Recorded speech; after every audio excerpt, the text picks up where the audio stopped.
anyone made any other changes?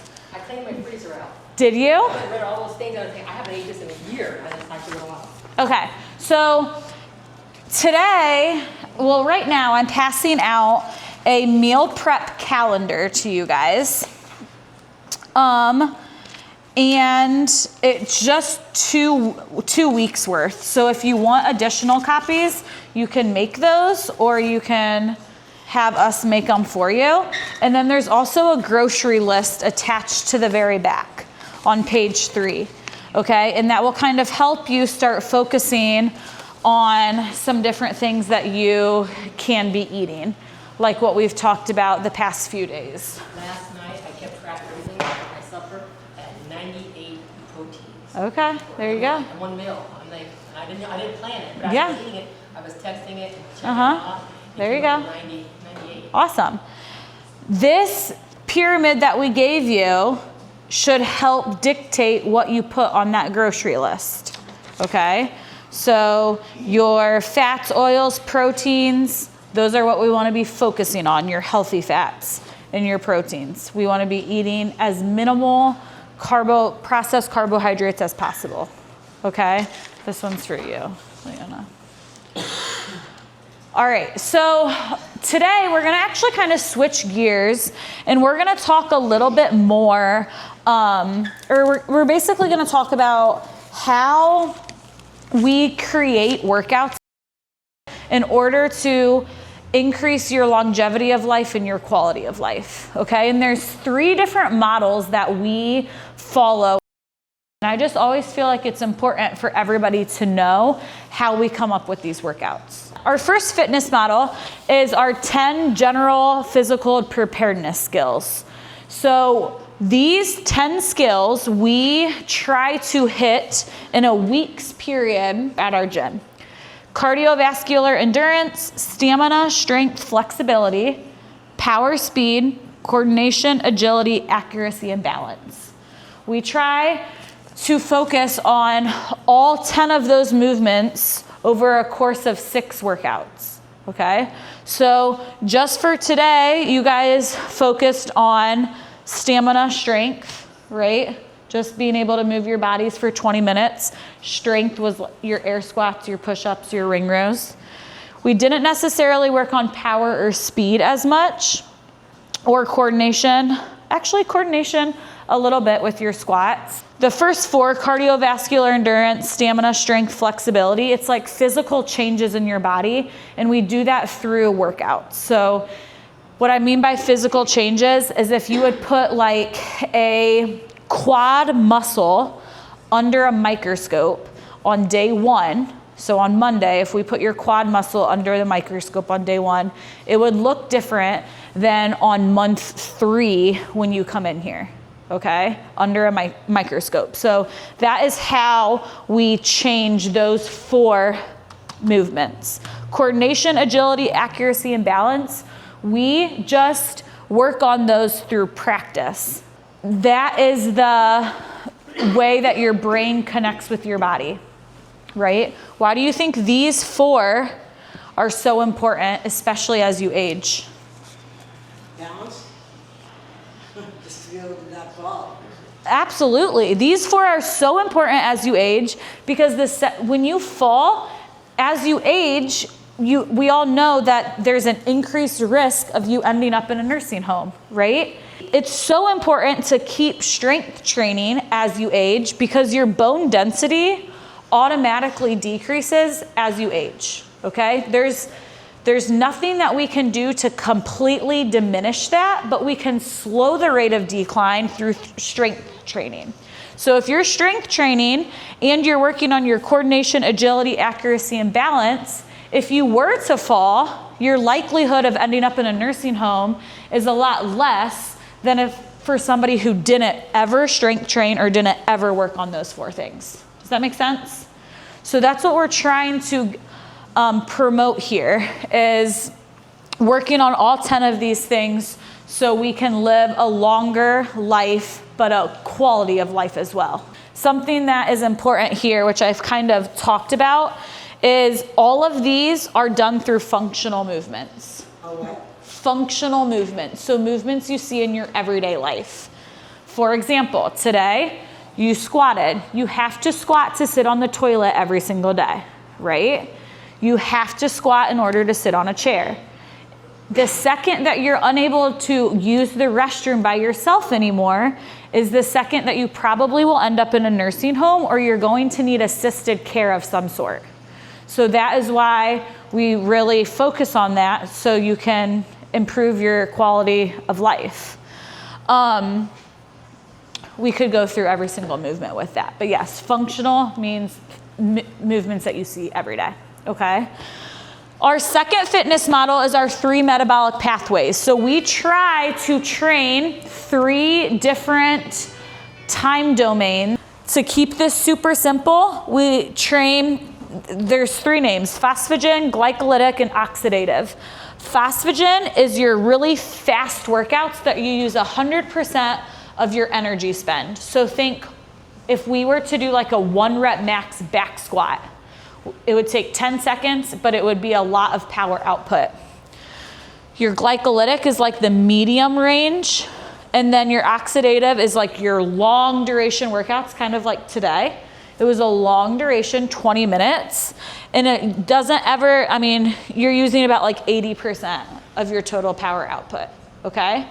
So we try to hit all those different domains in 6 days. For you guys, you might see a little bit less of those time domains at the beginning, but you will still hit all of those throughout your 3 months here, okay? And then the last fitness model is called the hopper. And if you imagine like, what do they call those? Peanut roaster. Like, does anyone ever play bingo?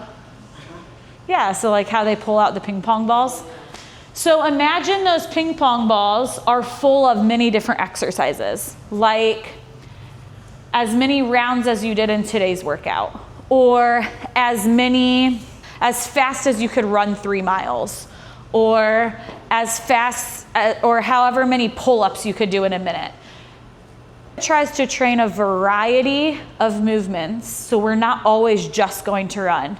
We're not always just going to do ring rows. We're not always just going to swim or bike. We want to train everything so you're ready for the real world, because the real world is different every single day. Does that make sense? That is how we create our 3 different workouts. There was never really like a definition of fitness. And our definition is increasing work capacity across broad time and modal domains. So work is defined by force times distance divided by time. So you could literally figure out how much work you created with every single workout by doing that math. Force times distance divided by time. And then your broad time hits that fitness model number 2 with our 3 metabolic pathways, our 3 different time domains, our different workouts that we do, hits fitness model number 1 and fitness model number 3. What's important here is a lot of people think that you can't get fitter as you age. Completely debunks that myth. We are trying to, if I put like a graph up here with power on the y-axis, time on the x, starts with 10 seconds, goes to 30 minutes, starts at 0 joules, which joules is the unit of measurement for work, all the way up to 2,000. You can start plotting all of your different workouts that you do. So we could plot a back squat. We could plot the workout that we did today, how many rounds you got. We could plot how long it takes us to do a 5K. I can assure you, if you keep coming 4 days a week, that your work capacity, so everything underneath of this curve is your work capacity as an individual. I can assure you that that is going to increase by the time you're finished with the 3 months, which debunks the myth of you can't get fitter as you age. Even if you start here with a very low work capacity, you could end up here in 3 months with the right nutrition and the consistency of coming to classes. And that's what we're going to be focusing on, okay? Is increasing your work capacity, getting you fitter, so you can increase your longevity of life and your quality of life. and then making sure that you're eating the correct foods, again, to increase your quality of life and your longevity of life, so those health markers increase or get better. I shouldn't say increase. A lot of them will probably decrease, but they will improve, okay? Questions on how we create our workouts. Tomorrow, I'm going to put all of this together and go over a sick, well, fit continuum. And it's literally going to go over everything that we've talked about on Monday, Tuesday, and today. And then I'll also give you another handout for tomorrow. Okay? There are a few handouts up on the front desk if you would like to take one, about sugar, about why squatting is important. I think there's one other up there. And then if you guys all want to take one of these notebooks to start a food diary, you can. I would highly recommend it. You could keep it in like a bag maybe that you always bring here. So then if you have questions for us, our first question typically whenever somebody is like, asks us about weight loss or about how they're feeling that day or about how to improve something, Brett and I's first question is typically always, how's your diet? How's your nutrition? This is a starting point for that, okay? Questions on that? Is that what this is, these papers? No, that is a meal plan, like meal calendar. So you could write down the different meals that you're gonna have for breakfast, lunch, and dinner to help you like plan out your week. And then from there, you can create a grocery list. Like, I'm going to have eggs and sausage on Monday, Tuesday, Wednesday, Thursday for breakfast. I need to write eggs and sausage on my grocery list so I don't forget those. That's what those are for. This is everything that you eat, which is kind of, yes, a little bit similar, but this would be more detailed. Yeah. Any other questions? Yeah, I'm doing fasting. Okay. So, like before I come down here, I don't need anything. Yep. And then after this, I'm really fasting until like 1:40. What's your fasting window? 12 hours? No, 16. 16? Okay, so you eat for 8 hours? That's fine. Yep. Are we supposed to feel so full that it's time to eat, it's basically time to eat dinner, and you're like feeling like you're out of here? Full? No. It's gonna probably take you a while to get to the protein levels that we've talked about, right? You should feel full, but you shouldn't feel like you're gonna puke every time you eat. Yeah, I feel like, God, if I put another piece of anything in me. So this is a great example of why this would come in handy. Write down everything that you eat today and the rest of today. Write down everything you've ate already today, the rest of today, and come back tomorrow and show me it. Okay. That's a great example of why these notebooks would come in handy. Yeah. Any other questions? All right. When you guys go home, prioritize drinking water. I would highly recommend not sitting down for 4+ hours. Stay moving. Drink water, stay moving, and eat something with protein in it and not a lot of carbs. Okay? If anybody doesn't have anything to do, they can come to my house because I got a whole bunch of yard work and There we go.